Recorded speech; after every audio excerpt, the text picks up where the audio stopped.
Evening everyone. आज हम आप लोगों को ओणम की कहानी सुनाने जा रहे हैं। ओणम केरल का बहुत बड़ा त्यौहार है। यह फसल कटाई का भी उत्सव है और राजा महाबली की याद और सम्मान में मनाया जाता है। प्राचीन काल में महाबली नाम के राजा केरल में राज करते थे। उनकी प्रजा में सभी सुखी थे। मेरे राज्य में तो सब खुश हैं, ना कोई दुखी ना कोई भूखा। मैं चाहता हूँ मेरी प्रजा हमेशा सुखी रहे। महाराज, आपके राज्य में तो सचमुच स्वर्ग जैसी खुशियाँ हैं। हम सब बहुत प्रसन्न हैं। आपका बहुत बहुत धन्यवाद। राजा, आपसे मिलने एक वामन आए हैं।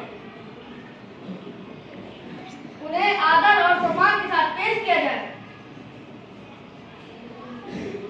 प्रणाम महाराजा, मैंने आपकी बहुत तारीफें सुनी हैं। मैं जो आपसे मांगू, क्या वो आप मुझे दे सकते हैं? जरूर मांगिए। फिर दान देने के बाद पीछे नहीं हटिएगा। राजा कभी वचन देने के पीछे नहीं हटते। मैं वचन देता हूँ। मुझे इनाम दान में 3 तक भूमि चाहिए। इतने छोटा सा दान या तो हम खुशी से देंगे। वामन विष्णु के अवतार थे।